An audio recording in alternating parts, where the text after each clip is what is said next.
Hey, Bio Team.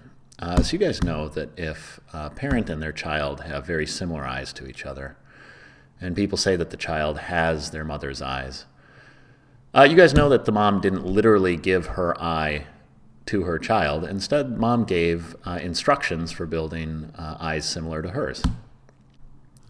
And you guys have learned that these instructions are nucleic acids. And so these instructions are written in long strands of monomers called nucleotides.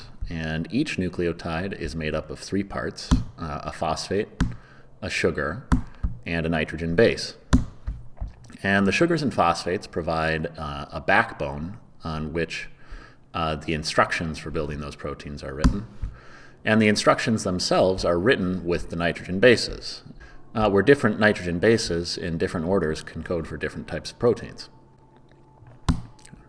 So there's two types of these nucleic acids, RNA, or ribonucleic acid, and DNA, or deoxyribonucleic acid.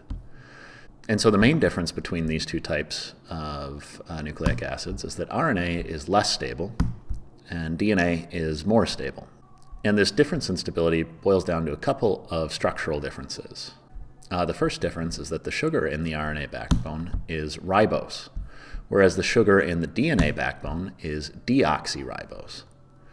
And so the difference between ribose and deoxyribose, we'll show a zoomed in version of each of those two molecules here, is that deoxyribose is missing an oxygen. It's had an oxygen removed from it. And in the process of removing this oxygen, that makes deoxyribose in DNA less susceptible to hydrolysis or getting broken apart by water molecules. So that makes DNA more stable. The second difference between RNA and DNA is that RNA has uracil as one of its nitrogen bases, whereas DNA has thymine as one of its nitrogen bases. And so having uracil as one of its nitrogen bases makes RNA difficult to repair when certain mutations occur, whereas having thymine in a DNA strand makes DNA strands easier to repair when those certain mutations occur. And the last structural difference between RNA and DNA is that RNA is usually single-stranded and DNA is usually double-stranded. That is, each nitrogen base in a DNA strand has a corresponding complementary base on an opposite strand that it bonds with. So adenine tends to bond with thymine, cytosine tends to bond with guanine, and vice versa. And this allows DNA to be more stable, this double-stranded nature of it. Whereas RNA tends to be single-stranded. It can be double-stranded, in which guanine pairs with cytosine and adenine pairs with uracil instead of thymine, but usually RNA is found in single strands, so it tends to be less stable.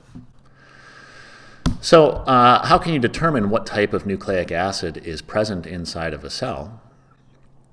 And that is, let's say you take nucleotide samples from different unknown organisms. Well, if you want to figure out whether the nucleic acid is DNA or RNA, just look to see if thymine is present. If there's thymine, then the nucleic acid is DNA. And if uracil is present instead of thymine, then the nucleic acid is RNA.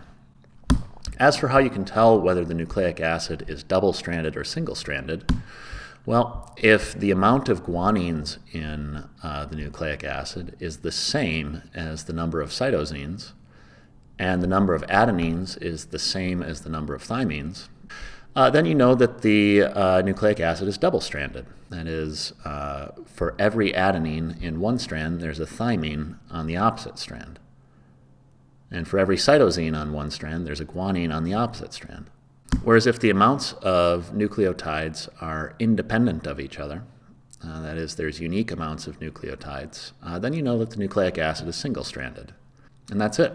At this point, you guys have some practice problems. We'll see you next class.